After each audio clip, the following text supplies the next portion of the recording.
Abramos la Biblia. Todos estamos impactados por tantas cosas. Hay circunstancias adversas que Dios resuelve. Hay problemas que parece que no tienen solución, pero la tienen en su mano. Y yo quiero invitaros a la lectura del último párrafo del Salmo 37. Salmo 37 que hemos estado viendo a lo largo de este tiempo anterior y que hoy llegamos al último párrafo de ese importante salmo que dice así, Salmo 37, 37. Considera al íntegro y mira al justo, porque hay un porvenir dichoso para él y para su posteridad. En la versión, muchas de las versiones que tal vez tengáis, dice hay un final de paz para el hombre justo, o hay un final de justicia para el hombre de paz. Hay varias traducciones ahí. Mas los transgresores serán todos a una destruidos, la posteridad de los impíos será extinguida. La salvación de los justos viene de Jehová, y él es su refugio en el tiempo de la angustia. Jehová les ayudará y los librará, los libertará de los impíos y los salvará, por cuanto en él esperaron. El Salmo es un salmo impactante, al menos para mí lo ha sido, y cuantas más veces lo leo, más impactante es. Es el Salmo de la reflexión profunda, que trata de responder y dar respuesta a la pregunta, ¿por qué motivo el impío progresa y el justo sufre? ¿Cuál es la razón? Y notad que el salmista al principio está inquieto, está desesperado, se mueve, grita, se enfada, y Dios le dice, calla, escucha. Quiero darte una orientación distinta de cómo debemos entender la vida, que no es por las cosas, sino por las personas. Y Dios ha estado llevando a este hombre a una reflexión íntima y personal, haciendo que el pensamiento del salmista, tan enfadado, coincida, concuerde, sintonice con el pensamiento de Dios. Este salmo termina dando una respuesta personal e individual. Quiero que notéis esto, y si podéis leer el salmo hoy otra vez, hacedlo. Notaréis que hay un plural total en el principio del salmo. Habla de impíos, plural, de justos, plural, de obras, plural. Ahora va bajando al singular. Y nota que el versículo primero dice, ¿considera a quién? ¿A los íntegros?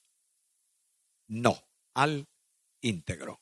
Por tanto, la reflexión tiene que ser una reflexión individual en medio de una enseñanza conjunta o colectiva. Cuando leo este pasaje del Salmo, quisiera en esos versículos destacar tres cosas. Primeramente, el futuro. Considera las cosas no como el presente o desde el presente, sino mírala desde la perspectiva futura. En segundo lugar, entiende que hay una esfera de seguridad absoluta para el justo. Y finalmente, tiene que cumplir una condición para las bendiciones que el Salmo tiene. Primeramente, el futuro. Nos llama a considerar, versículo 37, considera al íntegro. De modo que el salmista estuvo muy ocupado viendo no a un malo, a muchos malos, viendo muchas obras, y él se sentía como una escoria en medio de una sociedad y además no entiende la razón. ¿Por qué causa yo que procuro vivir conforme a Dios tengo estas dificultades? Ahora, cuando tú piensas en el malo, siempre tendrás una pregunta que no tiene respuesta. No quieras ser excesivamente espiritual, porque cuando tú ves las injusticias que aparentemente hay, te preguntas siempre algo. ¿Cuál es la pregunta? ¿Por qué? Tú que tienes todo poder en el cielo y en la tierra, tú que amas infinitamente, ¿por qué permites esto? Y naturalmente esa pregunta no es de creyentes que tienen poca fe.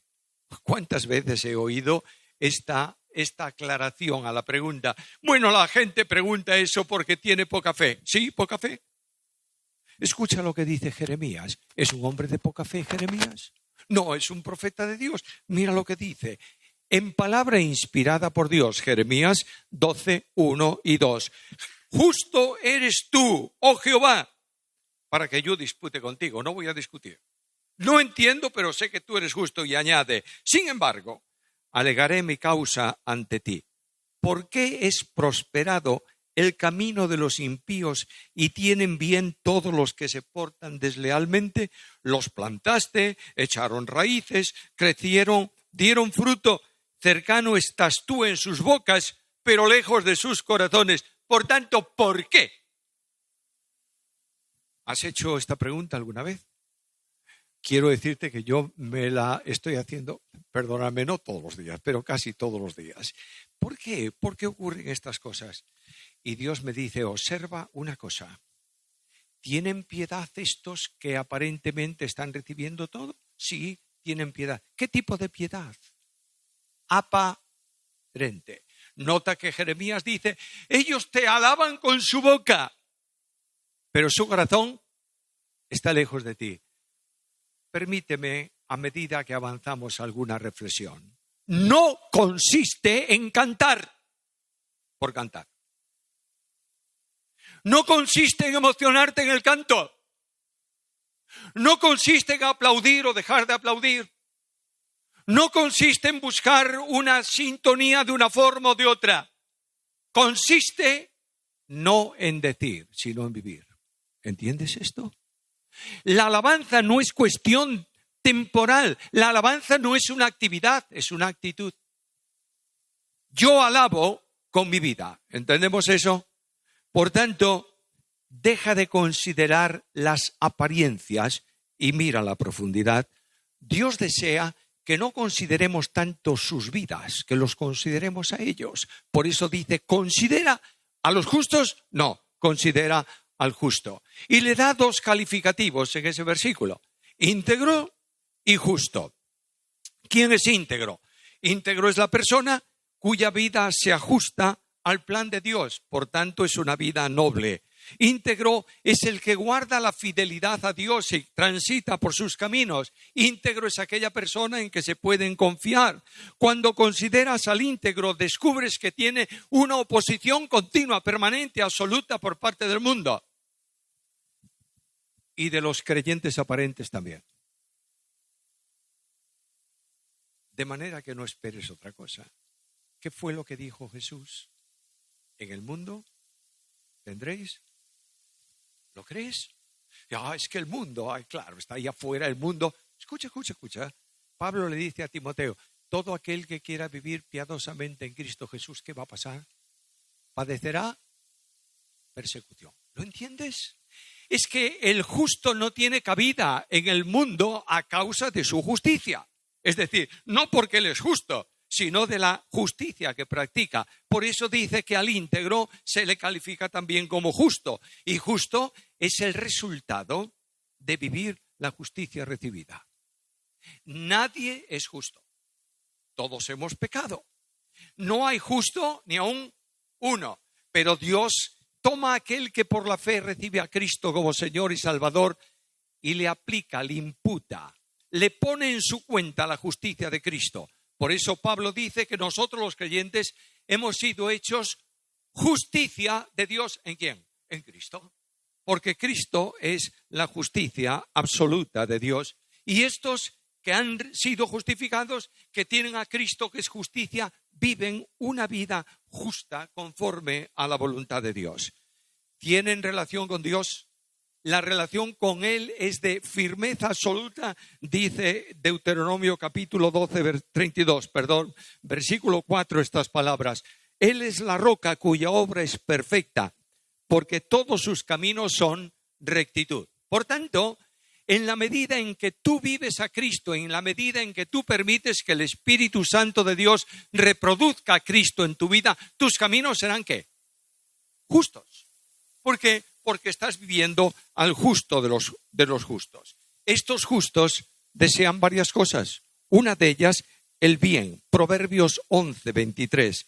El deseo de los justos es solamente, exclusivamente, absolutamente el bien.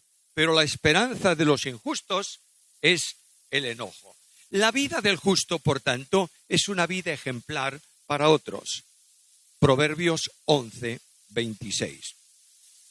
El justo sirve de guía a su prójimo, mas el camino de los impíos les hace errar. Y aquí este versículo me sorprende, ¿no te sorprende un poco? Que tú puedas ser ejemplo de vida a otros.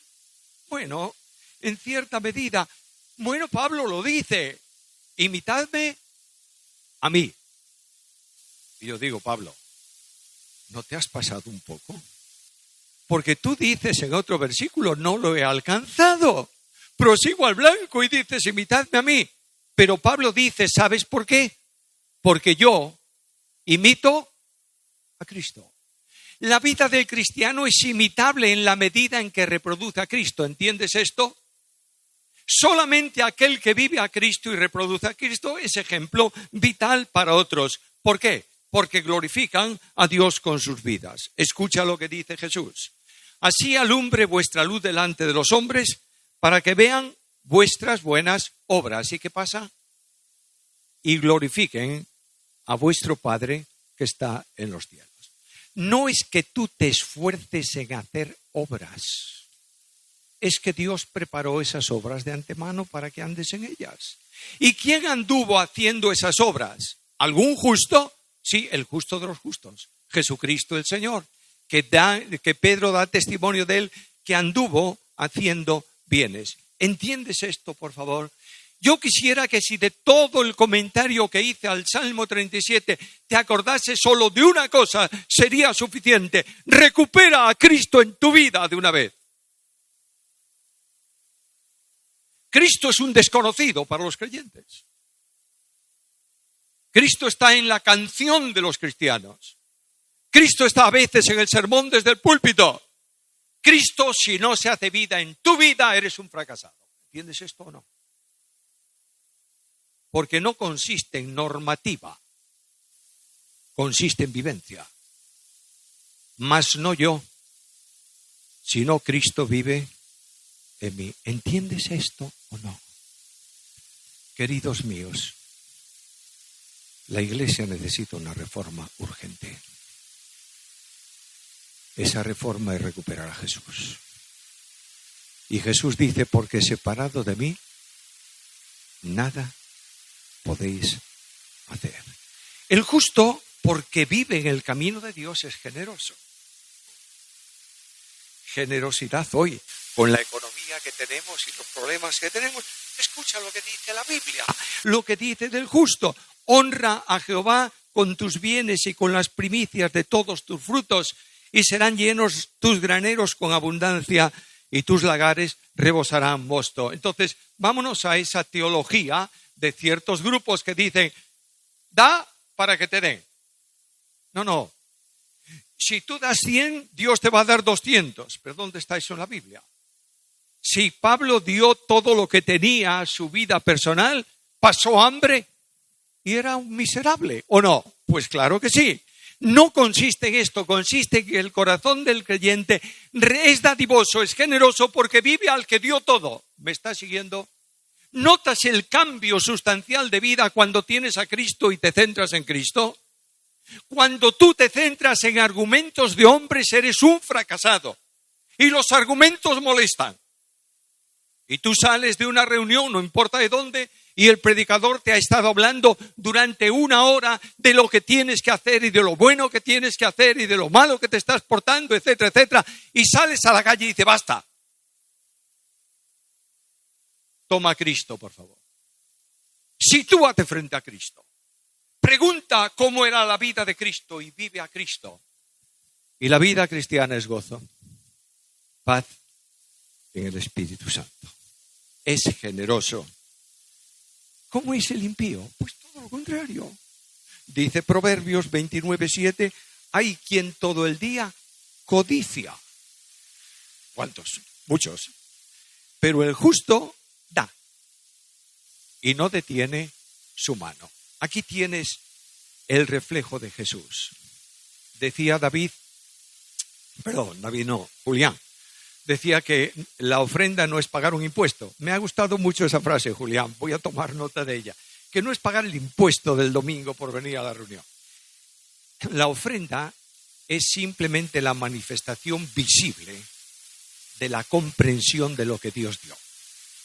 Y cuando yo pregunto a Dios, ¿qué es lo que tú diste por mí? Él me dice, lo máximo que tenía, di a mi hijo amado para que muriese en tu lugar. ¿Qué más puedo dar? ¿Es generoso Dios? Naturalmente que sí. Y le pregunto a Jesucristo el Señor, ¿y tú qué? ¿Qué diste tú? Y Cristo dice, nadie me quita la vida. Tengo poder de mí mismo para ponerla y tengo poder para volverla a tomar. Este mandamiento recibí de mi Padre. Y voy a segunda carta a los Corintios 8:9 y leo estas palabras. Porque ya conocéis la gracia de nuestro Señor Jesucristo, que por amor de vosotros se hizo pobre, siendo...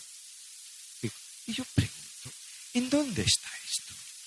¿Cómo puedo entender que Cristo se hizo pobre? Bueno, se hizo hombre. Cuando Dios se encarna, no se humilla, se engrandece. Se humilla cuando va a la cruz a morir. Pero no, es que Cristo cuando estaba en la tierra, Dios infinito, en unidad con el Padre y el Espíritu, no. Claro que sí, naturalmente que sí. Cristo es Dios. Entonces, ¿cómo puede Dios hacerse pobre cuando no tiene potencialmente nada más que dar?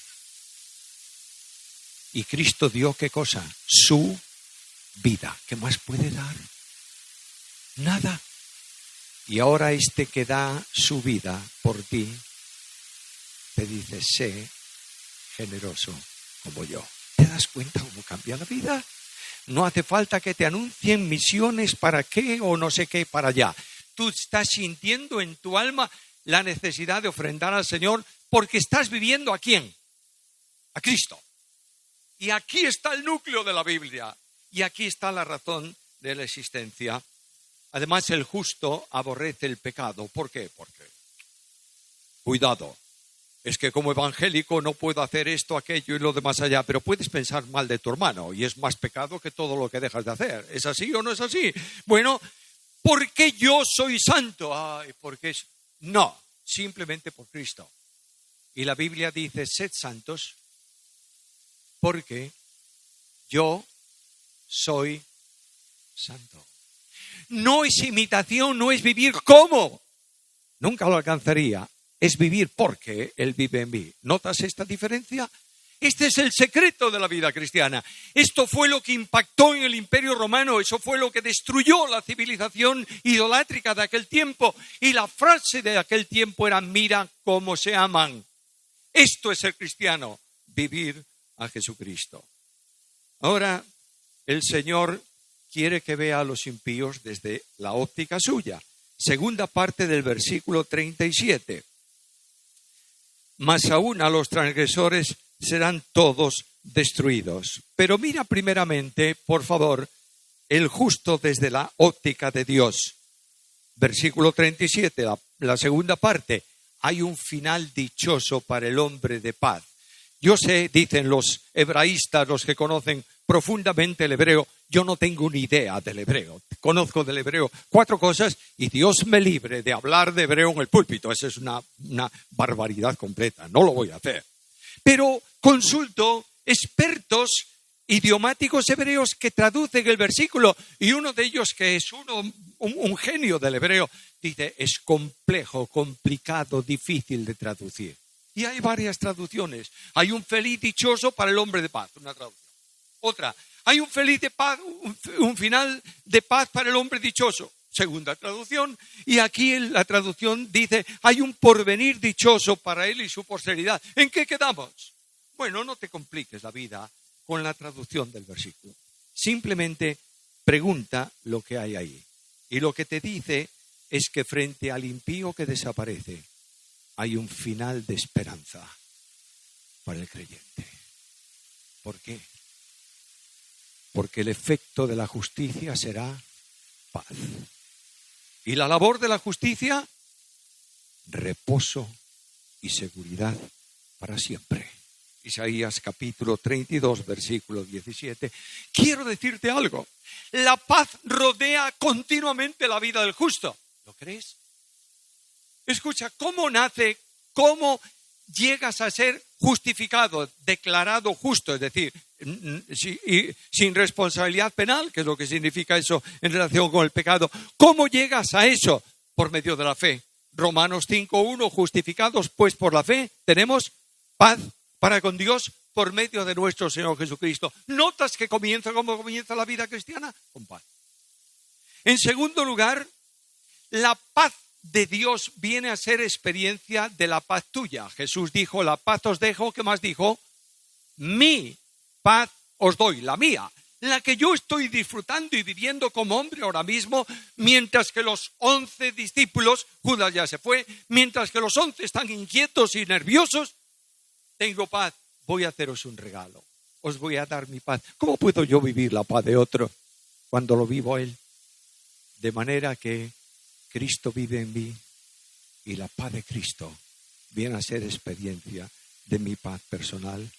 Y vienen las dificultades. ¿Has tenido alguna dificultad esta semana? David contaba de la experiencia del camping. ¿Hubo dificultades? Sara parece que no tenía ninguna. Cuando salió en televisión, salió sonriente, contando su experiencia de que tuvo que interrumpir la ducha o algo así, según yo escuchaba, todas estas cosas. Pero, ¿había inquietud o no? Humanamente hablando, sí, pero escucha lo que dice la Biblia. Tú guardarás en completa paz aquel cuyo pensamiento en ti persevera porque en ti ha confiado. ¿Cuánta paz? ¿Sabes por qué? Porque el mal, la aflicción, la dificultad está por fuera. La paz está por dentro. Y el creyente vive la experiencia de la paz en contraste con el impío. La Biblia dice, no hay paz para el impío. Bueno, en contraste con ellos que aparentemente tienen mucha riqueza, mucha grandiosidad, pero no tienen paz. Pero hay algo más. El versículo no apunta solo al tiempo presente, sino a la eternidad, en donde la paz absoluta y admirable será la realidad gloriosa de los creyentes. La relación con Cristo libera de las angustias terrenales. ¿Has tenido alguna angustia esta semana? ¿Tienes alguna dificultad? Escucha la promesa de Jesús. Con Él estaré yo en la angustia. No estás solo, estás al lado del Señor.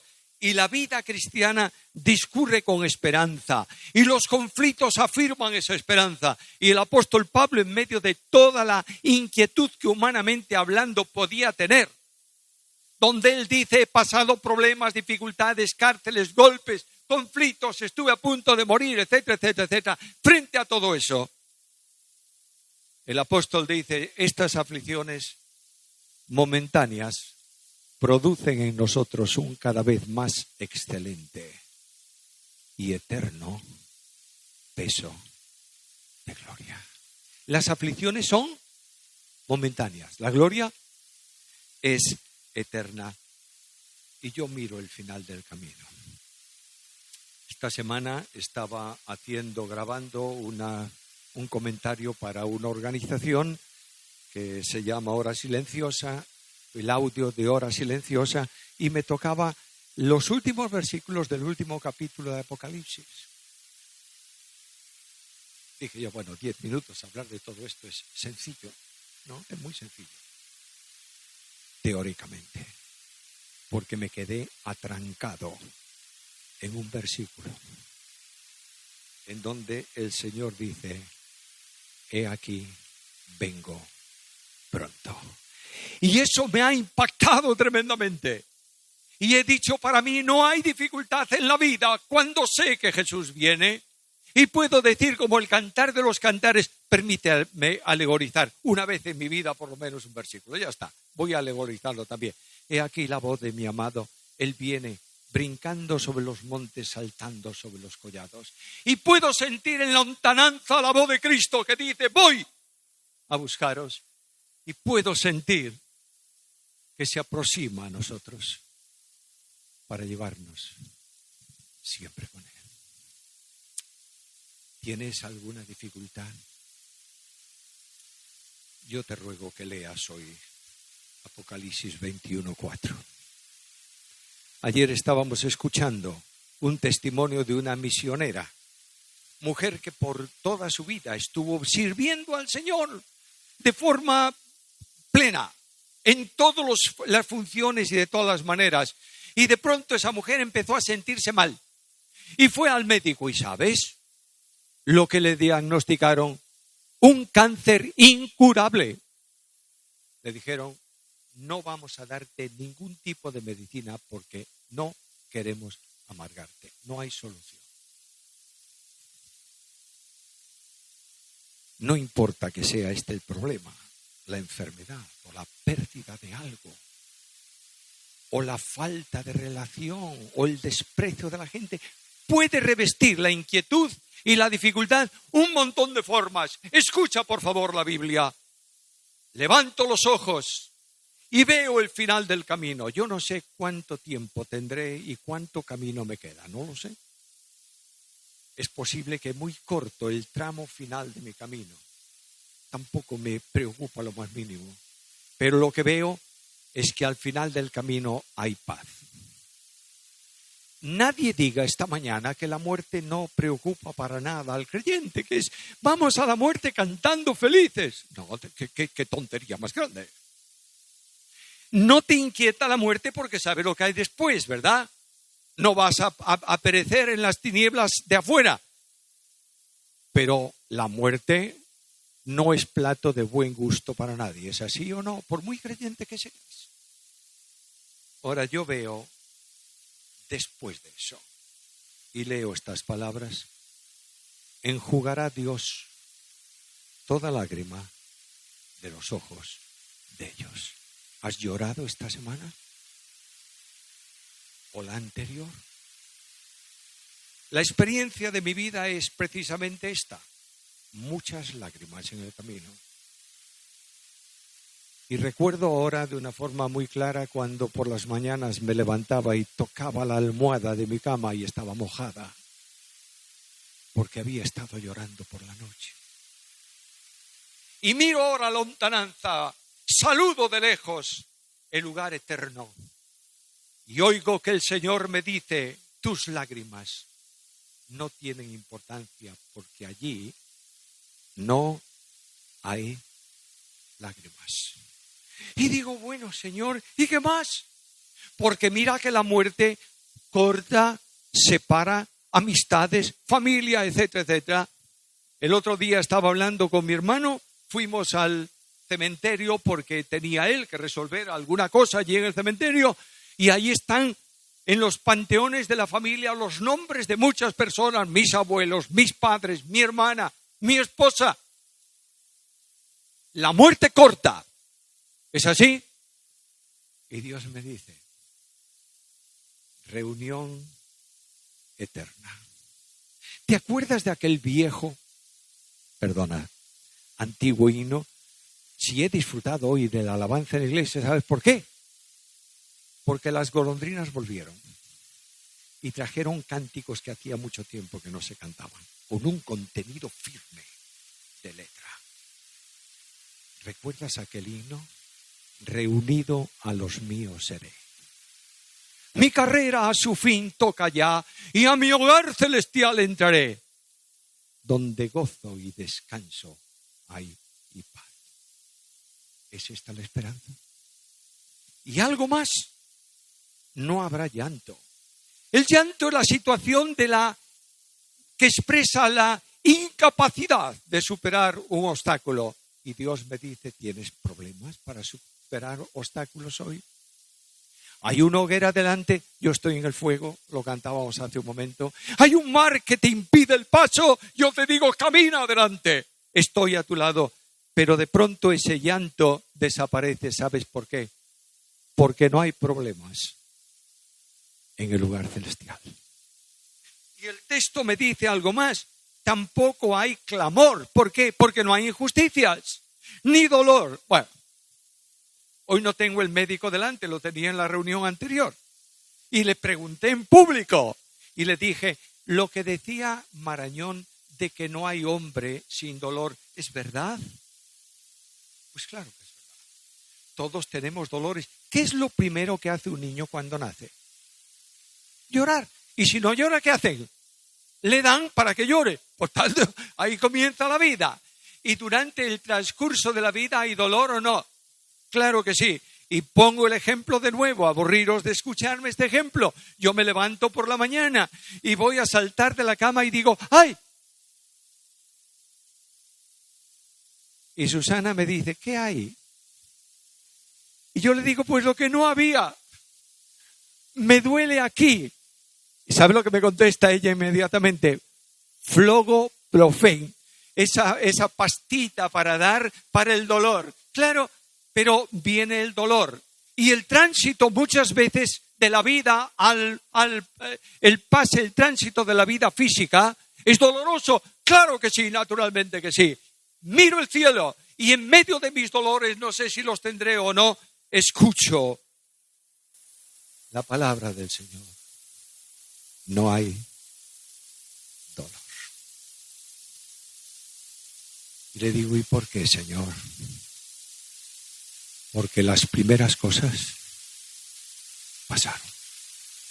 Y aquí todas son hechas nuevas. Hermanos míos, el que sufrió por Cristo y vivió con Cristo, estará para siempre en Cristo. ¿Te das cuenta de la bendición? Debemos correr. Porque alguien me va a decir, oye, ¿dónde van? Estás en el primer punto y estás terminando el culto. Bueno, voy a correr un poquito. Perdonadme un instante ahí. Pero Dios habla ahora a este hombre y dice, ¿observaste al justo? Bueno, ahora mira a los impíos. Son muchos, no son uno o dos. Y le da dos calificativos, transgresores e impíos. ¿Por qué son transgresores? Porque no tienen a Cristo, por tanto están en estado de transgresión. Son transgresores no porque se rebelan voluntariamente, que sí lo hacen, sino porque heredan precisamente esa condición. Y todos nacemos rodeados de pecado y de miseria y luego se manifiesta en nuestra vida. Transgresores que no tienen esperanza. ¿Sabes por qué? Porque no tienen a Cristo. Y en Colosenses 1:27 leo estas palabras: Cristo es en vosotros esperanza de gloria. Si hay aquí alguna persona que conoce mucho de la Biblia, que sabe los cánticos de memoria, que viene a todas las reuniones, pero no tiene a Cristo, no tiene ninguna esperanza. ¿Me oyes bien esto? Le llama impíos. Impío es la vida de apariencia de piedad. Son piadosos aparentes, pero niegan la eficacia de ella. Estos dicen que conocen a Cristo, pero ¿qué dice Jesús de ellos? Nunca os conocí. Y hay un futuro distinto. Paz para nosotros. Y para ellos dos adjetivos ahí van a ser, o dos verbos. Van a ser destruidos. Segundo, van a ser extinguidos. Destruidos porque no van a tener posibilidad de recuperación de nada, y extinguidos porque no van a ser contados para nada en la nueva creación de Dios. Vivirán eternamente en un estado de problemática espiritual con Satanás y sus ángeles en el infierno. Aparentemente tuvieron una vida exitosa, pero se han perdido. Estos son los impíos. En segundo lugar, la seguridad del creyente. Hay una verdad solemne. Y la verdad solemne es la que dice el versículo 39. Toma nota de ese versículo. Manténlo como verdad fundamental. La salvación de los justos viene de Jehová. ¿Entendiste bien esto? Hay por ahí personas que dicen que Dios hizo una obra del 99,9% y el hombre tiene que hacer el 0,09 para salvarse. No es cierto, no es verdad.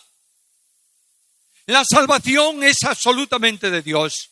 Dios la planificó, Dios la ejecutó, Dios la aplica, y lo único que Dios pide al hombre es que acepte lo que él hizo. ¿Comprendes esto bien? Esta es la gran certeza y la seguridad y la esperanza de salvación del creyente. Y esta salvación se manifiesta en el tiempo presente como una fortaleza que nos rodea, se manifiesta en la seguridad de restauración en las caídas, no quedará para siempre caído al justo. ¿Tienes algún problema moral? ¿Tienes alguna dificultad?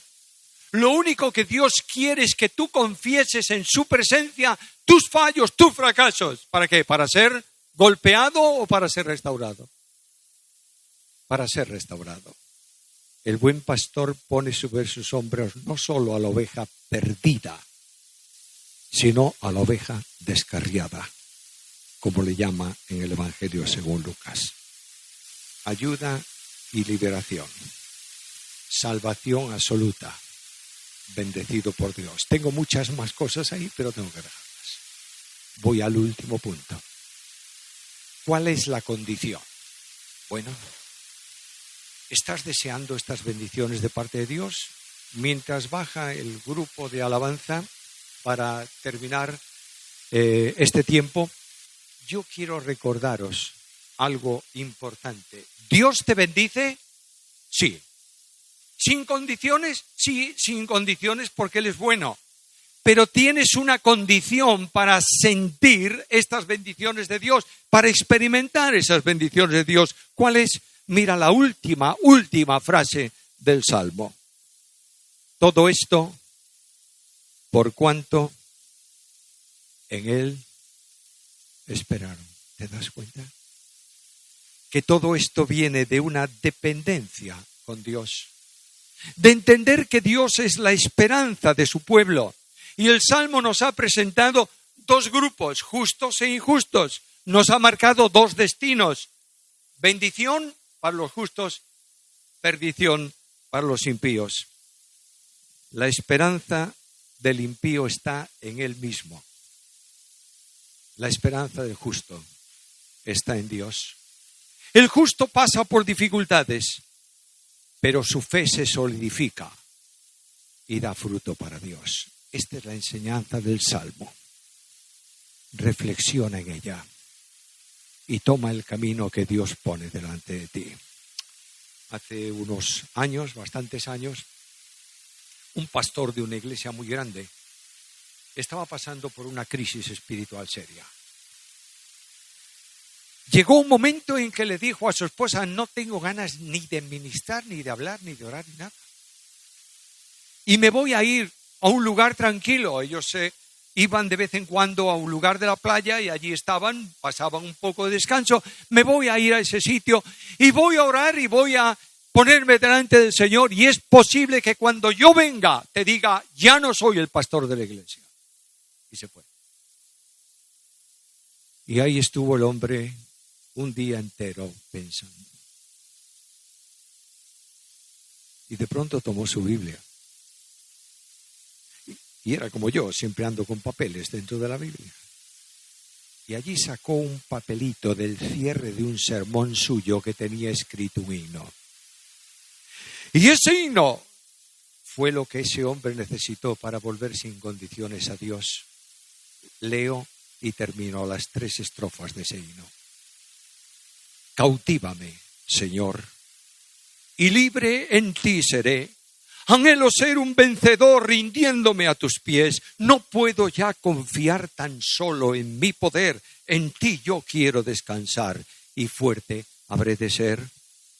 Mi débil corazón vacila sin cesar y es como nave sin timón en turbulento mar. Concédele, Señor, perfecta libertad. Envuélvele en tu santo amor y libre así será. Cautívame, Señor, que en ti mi voluntad tendrá un bautismo de vigor, firmeza y santidad. Podrá angustia y dolor mi vida sacudir. No habrá más fuerte protección que la que encuentre en ti. ¿Quieres sentirlo esta mañana? Antes de cantar el himno, cierra tus ojos. Y en silencio dile al Señor: Señor, he vivido lejos de ti. Cautivado por circunstancias, pero quiero sentir la libertad esta mañana. Quiero acercarme a ti, Señor, y descansar confiadamente en ti.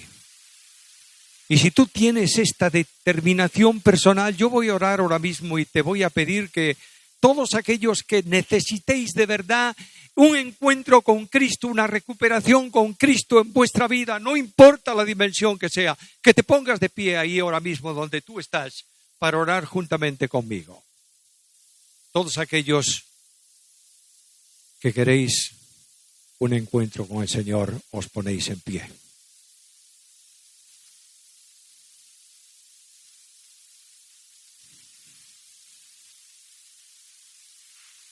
Gracias, Señor.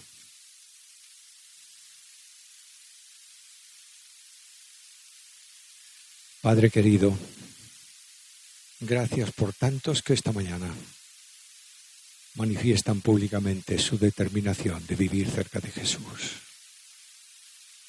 Danos la bendición de sentirlo cada uno de nosotros y despide a tu pueblo con tu gracia y con tu paz, fortaleciendo nuestras vidas y nuestros caminos. Gracias, Señor, por todo, en el nombre de Jesús. Amén. Dios añada su bendición sobre vosotros.